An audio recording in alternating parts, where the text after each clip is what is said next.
So if these dark Earths are real, could they have life?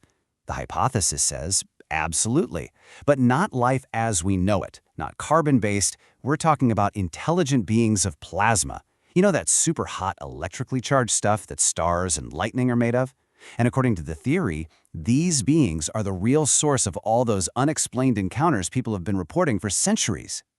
Now, from our point of view, the things these plasma life forms could do would look like straight-up magic. The theory suggests they could phase right through solid walls, pop in and out of visibility, and even create their own light and heat.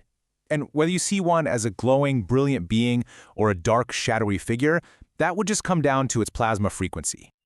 Okay, so keeping those two ideas in mind, dark Earths and plasma life, let's see how this framework completely reimagines one of the biggest mysteries out there, UFOs. And here is the absolute game changer. The normal way of thinking is, if UFOs are real, they must be extraterrestrial, right? Visitors from other star systems. But this hypothesis just flips that completely on its head. It suggests they're not extraterrestrial, they are interterrestrial, visitors from that parallel Earth that's right here sharing our space. So how does that explain all the weird stuff people see? Well, according to the theory, all the bizarre characteristics of UAPs, the impossible speeds and turns, the strange lights, the way they mess with our electronics, that's all just a natural result of plasma physics. They're not breaking our laws of physics, they're just playing by a completely different set of rules, theirs.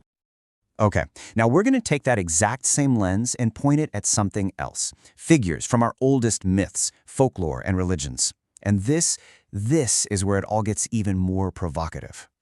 In this framework, all the beings we've called ghosts, jinns, angels, demons, you name it, they all get put into the same box. They're reclassified as simply different kinds of plasma life forms. The different names we have for them are just our various cultures trying to make sense of the same fundamental thing. The source material has a perfect analogy for this. It says our interpretations are much like a remote human tribe might interpret an airplane as a giant mythical bird. We see something we don't understand, so we slap a label on it from our own belief system.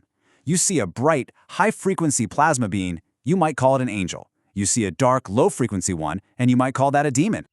Okay, this brings us to the most abstract, kinda out there part of the whole theory. What about the places these beings are from, like heavens and hells? The hypothesis suggests these aren't actual physical locations. Instead, they're cultural thought holograms.